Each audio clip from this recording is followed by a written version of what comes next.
If your resume looks perfect, but you're still not getting interviews, this video will be a very uncomfortable truth, but it will show you exactly what's going wrong.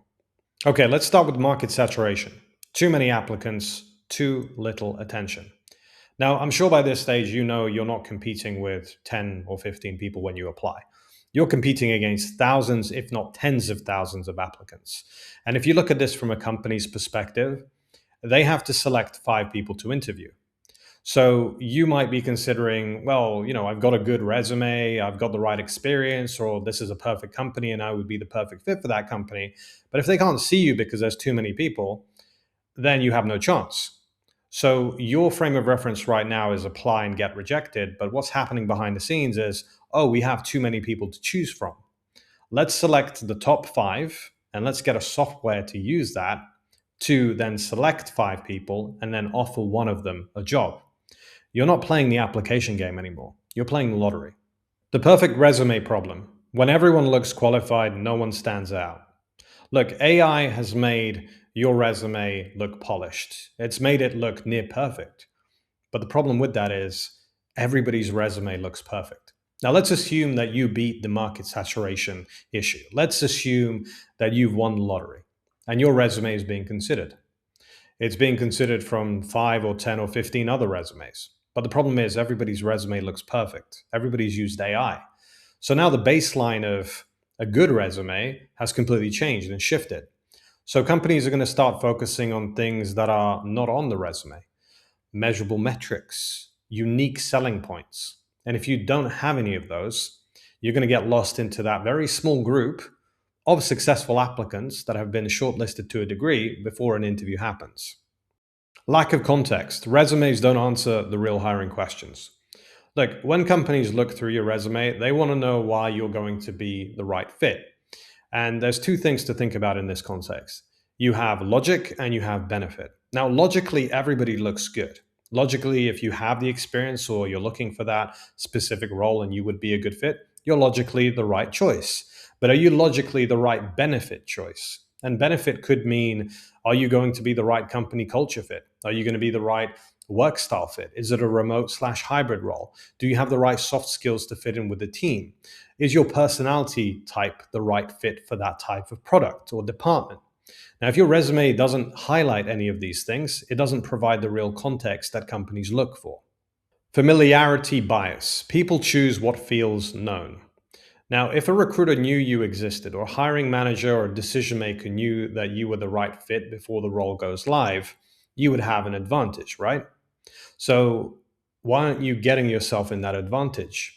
Because you don't know what could happen and you don't know how to do it. Let me give you a thought exercise.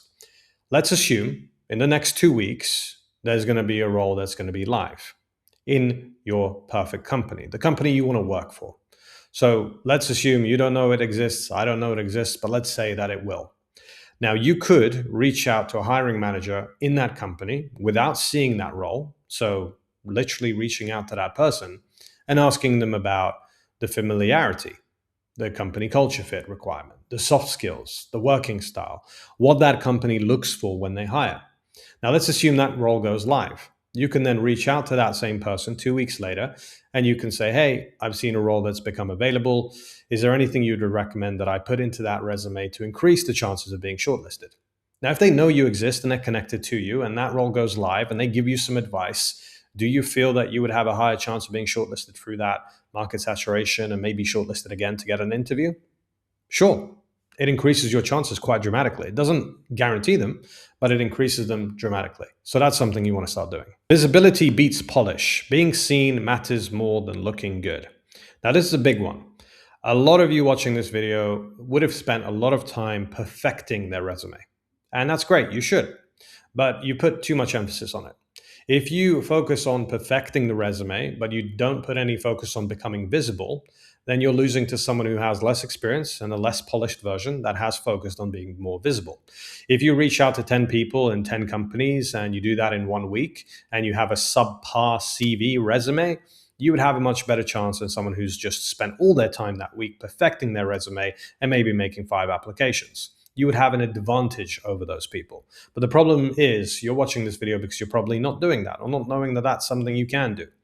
Reach out to more people, become more visible, and let perfection wait as a second choice.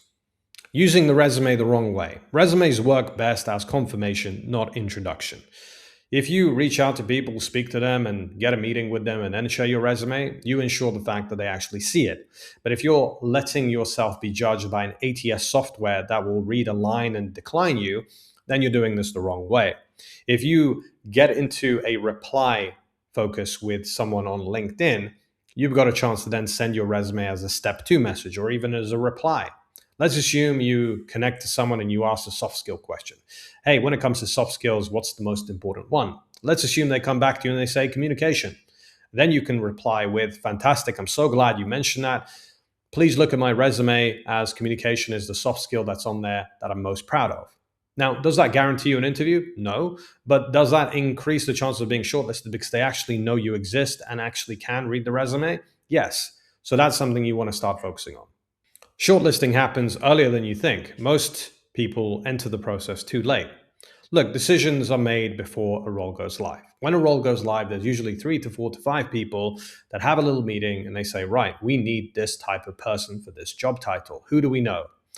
Do our employees know of any people? If they do, let's get them to refer them in. Now, if you're already in those conversations before the job goes live, you have a better chance. So you need to start networking. You need to start speaking to more people. The more people you speak to, the more chance you have. So right now, you are limiting yourself to just applications that make you invisible due to the mechanics of the application or the modern application process. So let's start getting more talkative. You don't have to be an extrovert. You can be an introvert. You just have to have more of a structure to follow when you network.